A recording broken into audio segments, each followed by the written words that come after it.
Good afternoon, everybody. Going to be a hot one today. Real hot. Record breaker. I think 97 in October. This video is going to be about pigeon stories. Got a lot of them. First, I'm going to tell you an older one that I told you about my brother.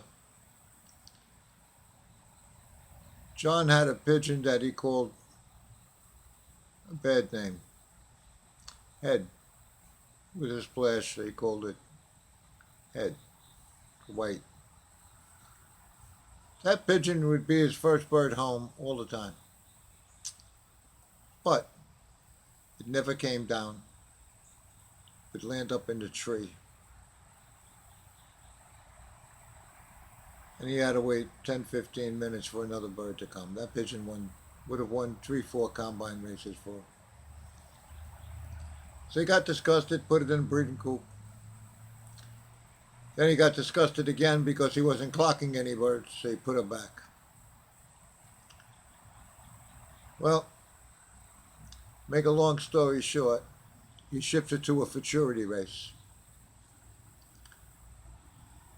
While he's waiting for the birds, he's got to go to the bathroom. So he runs to the bathroom and he goes. When he comes back out, the pigeon's in the stall trap.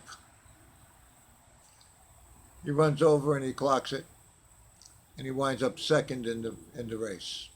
And I mentioned in the other video, Carl Baxter won that race, a good friend.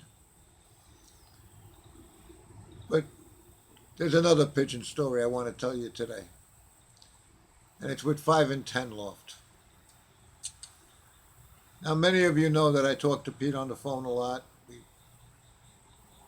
We've had personal problems together, and I know Pete for roughly a year and a half now. We never shook hands, but we got to be very, very friendly.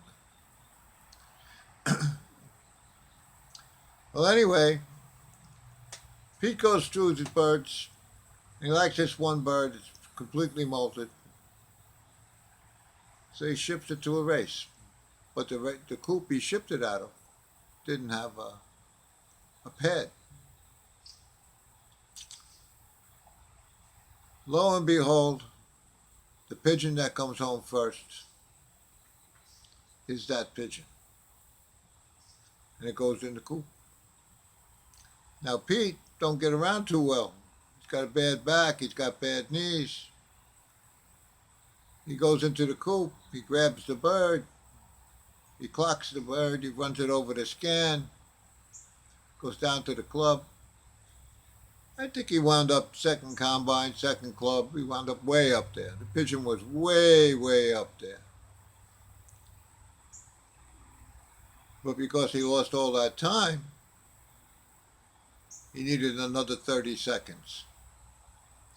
Now, don't blame the pigeon. Blame Pete. He doesn't run fast enough. He can't run fast enough. These things happen when you're racing pigeons. You prepare, you work, you do all the road training, you do it all. And then, for one reason or another, you get a bird that really flies good and you don't get it into the clock. That's a pigeon story for you.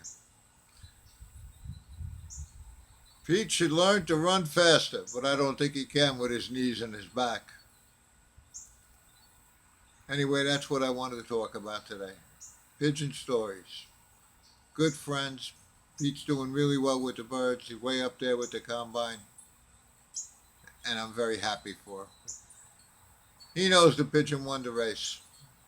He didn't win the race, but the pigeon did. Okay, thank you for watching. Give it a thumbs up. Give it a thumbs down. And please subscribe.